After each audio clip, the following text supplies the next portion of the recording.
ఒక సంవత్సరంగా యంగ్ హీరోస్కి అందరికీ కూడా నాకు కనపడిన వాళ్ళందరికీ కూడా చెప్తున్నాను, మీరందరూ కలిసి ఇన్ఛార్జిగా ఉండండి, మీరందరూ కలిసి ఒక కమిటీగా వచ్చి ఎవరెవరు ఉంటారో చెప్తే మిమ్మల్ని అందరూ కూడా యునానిమస్గా ఎలక్ట్ అయ్యేటట్టుగా చేస్తాము, మీరే ప్రెసిడెంట్ సెక్రటరీలు ఎవరెవరు అయ్యి ఉంటే బాగుంటుందో చెప్పండి అని చెప్పి విష్ణుబాబుకి చెప్పాను, తర్వాత అర్జున్కి చెప్పాను, శ్రీకాంత్కి చెప్పాను, ఇంకా కొంతమంది యంగ్స్టర్స్కి చెప్పడం జరిగింది. అలాగే సార్ అన్నారు. చివరి నిమిషంలోకి వచ్చినప్పుడు మా వల్ల కాదండి, మాకంత అనుభవం లేదు, మీలాంటి వాళ్ళే కంటిన్యూ చేయాలి తప్ప మేము కాదు అని చెప్పి మళ్ళీ వచ్చి అడిగారు.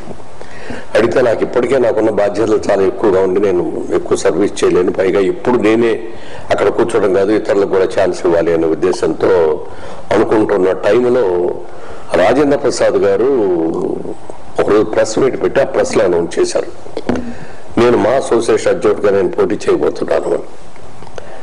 అది మరి ఆయన ఎందుకు, ఆయన నిజంగా ఇంట్రెస్ట్ పెడితే వచ్చి చెప్పినట్లయితే ఒక న్యూ ప్యానల్ ఆయనకి తగ్గట్టుగా ప్యానల్ కూడా వేసి యునానిమస్గా ఎలక్ట్ అవడానికి డెఫినెట్గా కృషి చేసి ఉండేవాళ్ళం. కానీ ఈ లోపు ఇండస్ట్రీలో చాలా అతని మీద కొద్దిగా నెగిటివ్ వచ్చింది. నెగిటివ్ అంటే వేరే ఉద్దేశం కాదు, ఇతర డిపార్ట్మెంట్స్ ఫిల్మ్ ఛాంబర్ నుంచి కానీ, ఫిల్మ్ ప్రొడ్యూసర్స్ కౌన్సిల్ నుంచి కానీ, లేకపోతే డైరెక్టర్ అసోసియేషన్ కానీ, రకరకాలుగా ఇండస్ట్రీలో ఉన్న ఇతర అసోసియేషన్స్ దగ్గర నుంచి కొంచెం వ్యతిరేకత వచ్చింది. వచ్చి వాళ్ళ రాష్ట్రం విడిపోయి 2 ముక్కలైన ఈ సందర్భంగా మళ్ళీ మీరుంటేనే అందరినీ కూడా ఒక గ్రూప్గా తీసుకురాగలుగుతారంటే మీరే ఉండండి అని చెప్పి నా దగ్గర విపరీతంగా రిప్రజెంటేషన్లు వచ్చిన ఆ సందర్భంగా రాజేంద్ర ప్రసాద్ గారిని పిలిచి నేను మాట్లాడితే ఆయన అన్నది ఏంటంటే, నాకు నిలబడాలని ఉంది, నాకు ఈసారి అవకాశం ఇవ్వండి అని అంటే, ఒక పని చేయ రాజేంద్ర ప్రసాద్, ఈసారి నువ్వు ఎగ్జిక్యూటివ్ వైస్ ప్రెసిడెంట్గా ఉండు, నెక్స్ట్ టైం నువ్వే ప్రెసిడెంట్గా ఉండు కానీ చెప్పంటే, అవే నేను నాకున్న అనుభవానికి కానీ నాకున్న స్టేటస్కి కానీ నేను చేస్తే ప్రెసిడెంటే చేస్తాను తప్ప ఎగ్జిక్యూటివ్ వైస్ ప్రెసిడెంట్ చేయనండి అని చెప్పి సహజం, అది అంటాం కూడా సహజం, అదే మాట అన్నారు. అయితే 2 years క్రితం నేను మళ్ళీ ఎలక్షన్ వచ్చినప్పుడు అప్పుడు జయసుధ గారిని నేను వచ్చి ఎగ్జిక్యూటివ్ వైస్ ప్రెసిడెంట్గా ఉండమ్మా అని చెప్పి ఆవిడని ఇన్వైట్ చేశాను. నేను చెప్తే ఆవిడ అన్నది మాట ఒకటే, నేను ఇప్పుడు ఎమ్మెల్యేనండి, నేను ఇక్కడ ఎమ్మెల్యేగా ఉంటూ వచ్చి ఎగ్జిక్యూటివ్ వైస్ ప్రెసిడెంట్గా ఉంటే మర్యాదగా ఉండదు, ప్రెసిడెంట్గా అయితే నేను ఉంటాను అని చెప్పి 2 సంవత్సరాల క్రితం జయసుధ గారు అన్నప్పుడు, అలాగేనమ్మా అయితే నెక్స్ట్ టైం నువ్వు చేద్దు కానీ డెఫినెట్గా అని చెప్పి ఆ రోజున ఆవిడకి మాట ఇవ్వడం జరిగింది. ఆవిడ ఇప్పుడు ఆ మాటను గుర్తు చేస్తూ, ఇప్పుడు వరకు కూడా మా అసోసియేషన్ పెట్టిన దగ్గర నుంచి ఎప్పుడు కూడా మగవాళ్లే ప్రెసిడెంట్లుగా ఉంటారు తప్ప మహిళలకి ఇంతవరకు ఒక్కసారి కూడా మీరు అవకాశం ఇవ్వలేదు. తమిళనాడులో కూడా రాధిక ఒకసారి ఒక టర్మ్ ఆవిడ ప్రెసిడెంట్గా చేసింది. మరి వాళ్ళ మీ అందరికంటే నేను సీనియర్ని, రాజేంద్ర ప్రసాద్ గారి కంటే మీకంటే కూడా నేను సీనియర్ని.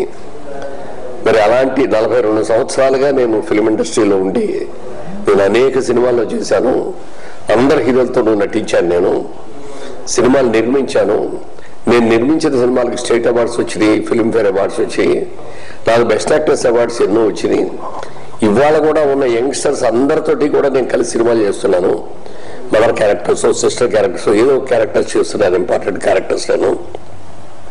కాబట్టి అవకాశం నాకే ఇవ్వాలి అని చెప్పి ఆవిడ గట్టిగా అడగడం జరిగింది.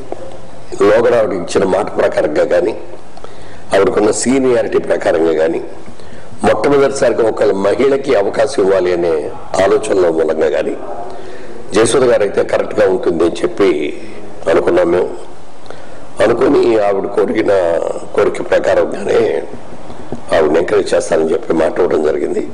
అయితే ప్యానల్లో ఎవరెవరు ఉండాలి ఏమిటి అనే దాని మీద డిస్కషన్స్ వాళ్ళు ఏవో కొన్ని చేసుకున్నా, నన్ను కూడా కొన్ని సలహాలు అడిగారు వాళ్ళు.